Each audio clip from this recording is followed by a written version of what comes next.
Капітальний ремонт дворів триває на Молодіжній 32-36 та Парковій 18. Комунальники облаштовують міжбудинкові проїзди. Місяць часу і буде порядок, кажуть підрядники. Квадратура в загальному виходить 1400 квадратних метрів.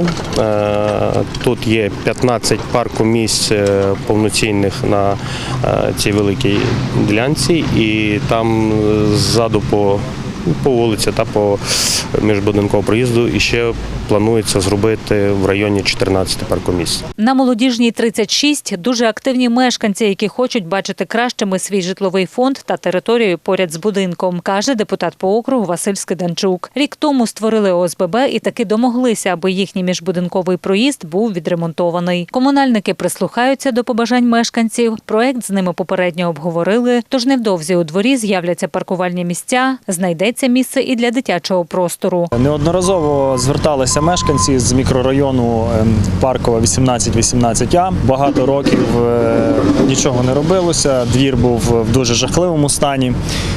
Ми розпочали втілювати в життя цей проект. На сьогоднішній день відбуваються роботи, завозиться бруківка. Думаю, що скоро ми будемо святкувати оновлення дворів на мікрорайоні.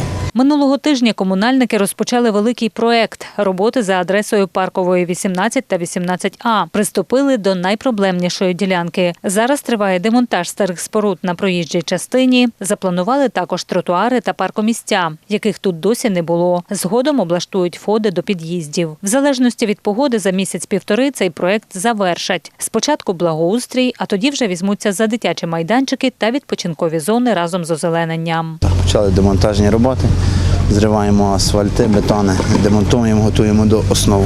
Паркомісця і окремо дорога теж буде все забруковано.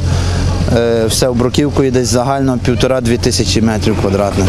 Паркомісць не було, паркомісця, бачите, люди паркувалися всі по дитячих майданчиках. І зараз передбачено там антипаркувальні стовпчики, робимо додатково всі паркомісця і будемо відгороджувати, щоб було зручно для одних і для других. Поступово місто стає кращим, а життя у ньому комфортнішим, підсумовує міський голова Руслан Марцінків. Продовжуємо роботу, даємо людям роботу, тому що на цих роботах багато працює робітників, адже брукування і ремонт дворів потребує багато робочої сили. Ну і тішимося, що ще 2 двори будуть дійсно гарними, буде благоустрій, давно люди просили цього благоустрою. Ну і сьогодні ці роботи розпочалися і здійснюються. Тим часом франківські комунальники розпочинають роботи у дворі по вулиці Надвірнянській, 32-34.